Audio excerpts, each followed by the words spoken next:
And today I wanted to share with you what a Ned or advisor can add to your board and share some examples from my experience of being a Ned in the times of COVID, which sounds remarkably like a Gabriel Garcia Marquez novel. Neds on professional services boards are still a rare breed, so I thought I'd start with some of the basics of what Neds bring to the table. Ned responsibilities usually include culture, strategy, performance, risk, remuneration and policies. But in addition, I wanted to highlight 4 characteristics which I've found to be important and valued.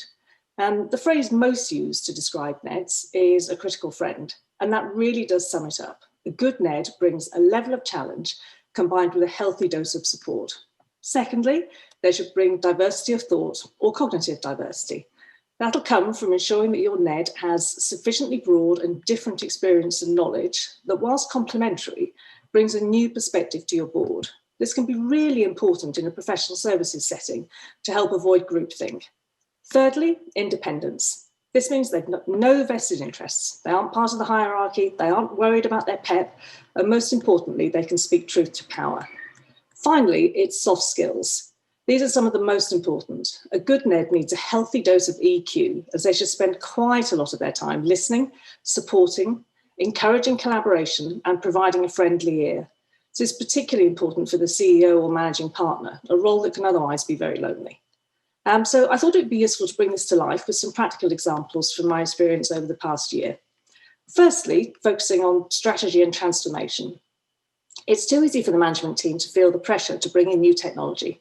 Everyone's doing it and they feel they're getting left behind. But as you know, you need to make sure the technology is an enabler of change, not the driver, a means to an end, and not the end in itself. On one of my boards, we've addressed this by first looking at and challenging the way the business works and developing a target operating model, making sure it supports the strategy and is fit for purpose. Then the executive looked at the transformation programme, and only towards the end did we look at what part digital could play in the delivery. Digital actually plays a major part, but importantly, we didn't assume that. During COVID, the temptation was to pause the programme, but instead the board re-reviewed, refocused, and agreed that actually, rather than being a distraction, it was an ideal time to press on, and we're actually seeing really great results. Secondly, I wanted to look at focusing on customers and clients. It's an area where organisations can really learn lessons from different sectors, whether that be how you gain and retain new clients, how you engage and get feedback, how you map the customer journey, or the data you keep and analyse. On one of my boards, in a different sector, we challenged the executive to find a way to get more immediate and regular feedback. The result was using an external digital solution called Rant and Rave. It's completely changed our understanding of our customers, but also how we engage with them. It's led to a reduction in complaints and is providing invaluable, actionable feedback. Whilst using a product like Rant or Rave or a net promoter score might feel alien in the professional services world, tracking customer satisfaction is still vital. And during COVID, that same board supported the executive to look creatively at how best to use the staff who weren't able to work. And rather than being furloughed, they were given new roles, which included making over 3,500 customer care calls. Finally, I wanted to turn, only briefly, you'll be pleased to hear, Richard, to culture and inclusion. These are important in any organisation, and professional services firms are no exception, particularly with the importance of talent acquisition and retention. Ned's play an important role with the board in setting the tone and promoting culture.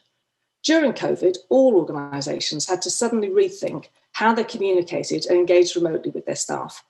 This was easier for those with an embedded culture that focused on trust, accountability, empowerment, and collaboration.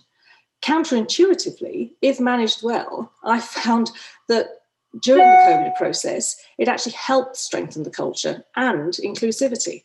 Now, I know you've all been there and heard quite a lot about this already, but what I found interesting on all my boards was the Neds sharing what their other boards were doing, what worked, and helping each other to avoid reinventing the wheel.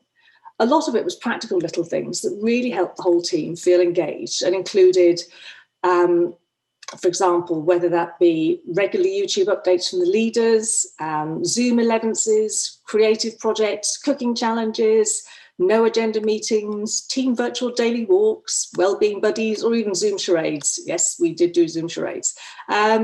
So to finish, hopefully most of you already have Neds on your boards and have similar tales to tell. But if not, maybe now is a good time to think about the benefits of getting one.